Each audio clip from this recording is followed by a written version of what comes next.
کہاں مانگیں گے جہاں حضور نے قبر پہ دعا مانگی ہے، قبر پہ رسول اللہ صلی اللہ علیہ وسلم نے مانگے ہے، وہاں پہ جا کے اللہ اللہ اور خیر صلی اللہ کر لیں گے، تو وہاں مانگ لیں گے۔ وہاں کی دعا آپ بھی مانگتے ہو، ہم بھی مانگتے ہیں، تو پوری دعا مانگنی چاہیے۔ آپ نے سماعت فرمایا کہ مفتی اعظم ڈیرہ مفتی عبدالواحد جو ہے قریشی، انہوں نے کہا ہے آخر میں کہ ہم بھی قبر پر دعا مانگتے ہیں اور آپ بھی قبر پر مانگتے ہیں، تو قبر پر جو ہے دعا مانگنا جائز ہے، اس سے پہلے جو ہے مانگنا جائز نہیں ہے، کیونکہ نبی پاک علیہ الصلوۃ والسلام سے ثابت نہیں ہے۔ اب جو دلیل یہ پیش کرتے ہیں وہ دلیل آپ سماعت فرمائیں تو آپ کو اندازہ لگ جائے گا کہ یہ کتنا جو ہے اس حدیث پر عمل پیرا ہے۔ حدیث مبارکہ کے الفاظ یہ ہیں فجاء حتی وقف علی قبرہ، کہ نبی پاک علیہ الصلوۃ والسلام حضرت طلحہ بن برا رضی اللہ تعالیٰ عنہ کی قبر پر آئے۔ یعنی کچھ وجوہات تھی کہ نبی پاک علیہ الصلوۃ والسلام نے ان کا نماز جنازہ نہیں پڑھا اور ان کو نہیں بتایا گیا، یعنی طلحہ بن برا نے خود منع فرما دیا کہ نبی پاک علیہ الصلوۃ والسلام کو نہ بلانا، کیونکہ کفار و مشرکین کے گھر ہیں، کہیں ان کو تکلیف نہ پہنچ جائے، محبت کا انداز تھا تو نہیں بتایا گیا۔ تو نبی پاک علیہ الصلوۃ والسلام کو جب معلوم ہوا تو آپ آئے، فجاء، آپ آئے، حتی وقف علی قبرہ، ان کی قبر پر ٹہرے، اور وصف الناس معہم، اور لوگوں نے آپ کی پیچھے صفیں بنائی، ثم رفع یدیہ، اور پھر جو ہے یعنی وہاں پر نماز جنازہ پڑھی گئی، اور پھر نبی پاک علیہ الصلوۃ والسلام نے دونوں ہاتھ اٹھائے، وقال اللہم القی طلحہ وانت تضحک الیہ وہو یضحک الیک، کہ نبی پاک علیہ الصلوۃ والسلام نے پھر وہاں ہاتھ اٹھائے اور دعا مانگی۔ اب یہ موصوف اگر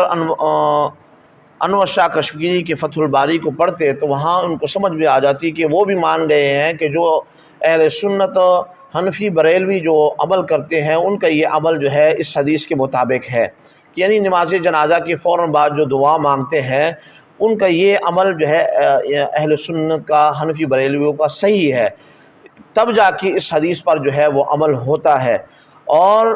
جو یہ موصوف جو ہے یہ حدیث پیش کر کہتے ہیں کہ ہم قبر پر نماز پڑھتے ہیں، تو پھر اس طرح کریں نا کہ پہلے دفنائیں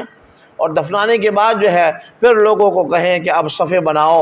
اور پھر جو ہے دعا، اس کے بعد جو ہے پھر آپ دعا مانگے، تو پتہ چل جائے گا کہ آپ کو جو ہے کہ کتنے لوگ آپ کو جو ہے مانتے ہیں، آپ جنازہ پڑھاتے ہو کہ نہیں پڑھاتے۔ تو اس لیے اپنی باری آئے تو آپ جو ہے مذاق اڑاتے ہو کہ ان کے جو ہے شکلیں دیکھنے کی ہوتی ہے، کہ جب ان سے پوچھا جائے تو کہتے ہیں کہ اس میں دعا مانگنے میں کیا حرج ہے، دعا کو ثبوت نہیں ہے ان کے پاس۔ تو پہلی ویڈیو میں نے آپ کو ثبوت دکھایا کہ لفظ بھی دکھائے کہ جو نبی پاک علیہ الصلوۃ والسلام نے دعا مانگے، پوری جو ہے بڑی پیاری دعا ہے جو آپ نے سنی تھی پہلی ویڈیو میں، اگر آپ کو جو ہے وہ ویڈیو آپ تک پہنچی ہو تو اب جو ہے اس میں ہم نے یہ بات آپ کے سامنے رکھ دی ہے۔ تو اب یہ کہتے ہیں کہ ان کی شکلیں دیکھنے کی ہوتی ہے، تو یہ کہتے ہیں حرج کیا ہے؟ تو اب میں آپ سے یہ کہتا ہوں کہ اب حرج کیا ہے، آپ اس طرح جو ہے جنازہ پڑھیں، پھر میں دیکھتا ہوں کہ لوگ آپ کے ساتھ کیسا سلوک کرتے ہیں، پھر آپ مفتی اعظم ڈیرہ نہیں رہیں گے، پھر آپ کو جو ہے ہر چیز سے آپ کو ہاتھ دھونا پڑے گا۔ اس لیے یا تو انور شاہ کشمیری کی طرح آپ بھی اس بات کو مانیں کہ جو اہل سنت عمل پیرا ہیں وہ بالکل جو ہے صحیح عمل کرتے ہیں، اور اگر آپ انور شاہ کشمیری کو بھی نہیں مانتے، ان کی طرح جو ہے نہیں آتے، تو پھر اس طرح جو ہے آپ کریں، کیونکہ آپ کا عقیدہ ہے کہ حضور ہم جیسے ہیں، اعوذ باللہ من ذالک، اگرچہ حضور آپ جیسے نہیں ہیں، فضائل اعمال کے اندر بھی آپ نے بہت سارے ایسی مثالیں موجود ہیں، مل جائیں گی جو نئی جو ہے فضائل اعمال ہے۔ ایک صحابی رسول کو نبی پاک علیہ الصلوۃ والسلام نے خون دیا تو وہ جا کے انہوں نے خون و پی لیا، تو اگر آپ بھی کسی کو خون دیں اور انہیں کہے کہ پیے، تو میں دیکھتا ہوں کہ وہ خون آپ کا پیتا ہے کہ نہیں پیتا، تو حضور جیسا ہم ہو ہی نہیں سکتے، کسی بھی حوالے سے ہم حضور جیسے نہیں ہو سکتے، لیکن یہ آپ کا عقیدہ ہے کہ حضور ہم جیسے ہیں۔ تو اگر آپ اس عقیدے کو جو ہے پر عمل کریں تو پتہ چل جائے گا، آپ کہیں کہ حضور ہم جیسے ہیں، میں بھی جو ہے اس کو پہلے دفناؤں، پھر میں جو ہے جنازہ پڑھاتا ہوں، اور جنازہ پڑھانے کے بعد پھر ہم دعا مانگیں گے، تو پورا کا پورا جو ہے اس پر عمل ہو جائے گا،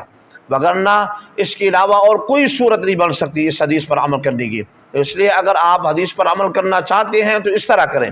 اور اگر نہیں کرنا چاہتے تو پھر آپ چاہتے ہو کہ اس حدیث پر بھی عمل ہو جائے تو پھر انور شاہ کشمیری کی طرح آپ مانیں اور یہ کہیں کہ نماز جنازہ کے فوراً بعد جو ہے وہ دعا مانگنا جائز ہے، تبھی جا کے حضرت طلحہ بن برہ رضی اللہ تعالیٰ عنہ کی حدیث پر عمل ہوگا،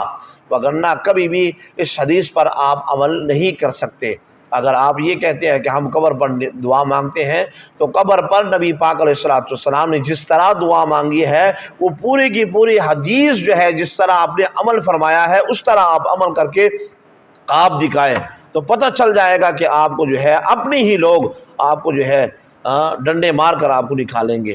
بس آپ کے لیے اتنا ہی کافی ہے، اس کے علاوہ جو ہے میں مزید آپ کو کچھ نہیں کہہ سکتا۔ آپ اللہ جو سننے والے ہیں وہ بھی جان جائیں گے اور جو نہیں ماننا ہے انہوں نے ماننا ہی نہیں ہے، تو منوانا ہم نے نہیں ہے، ہم نے صرف اصلاح کرنی ہے، شاید کہ یہ بات تیرے دل میں اتر جائے۔